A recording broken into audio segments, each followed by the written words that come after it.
Ćao svima, ja sam Željana i dobrodošli na kanal Željanine čarolije.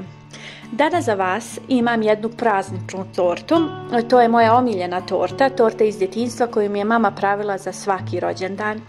To je bumbar torta ili bomba torta ako se sjećate. Sve potrebne sastojke za ovu tortu ću vam ostaviti u opisu ispod videa.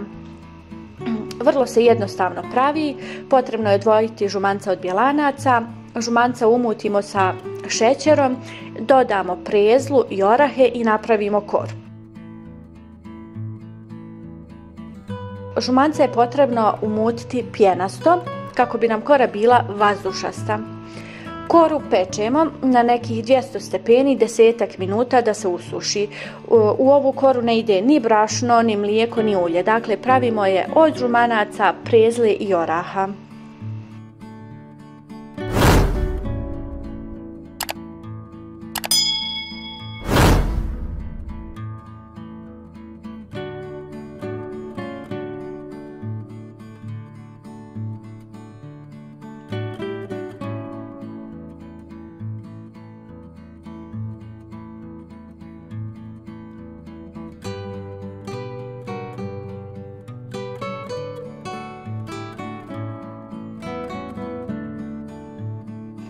Dok se kora peče, mi krećemo na bijeli fil.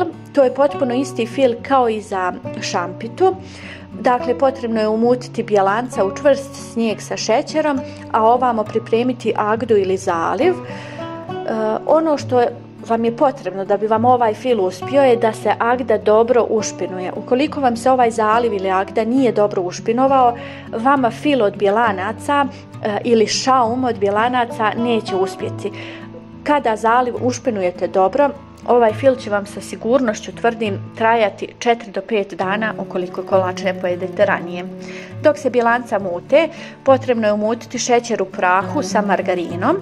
Po ovom receptu u ovaj fil ide 300 grama šećera u prahu, što je po meni suludo, jer kad bi dodala taj šećer ovo bila torta ubica.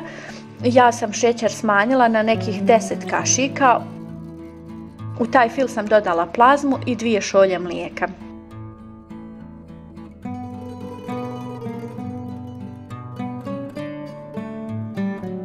U umućena bjelanca dodajem krem fix za svaki slučaj da mi fil od bjelanaca traje što duže, mada nije neophodno.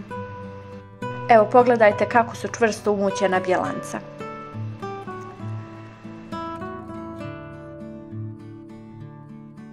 Na koru nanesemo fil od plazme, a zatim fil od bjelanaca i to je sva mudrost. Uvijek za ovu tortu dobijem sve pohvale i stvarno je preukusna.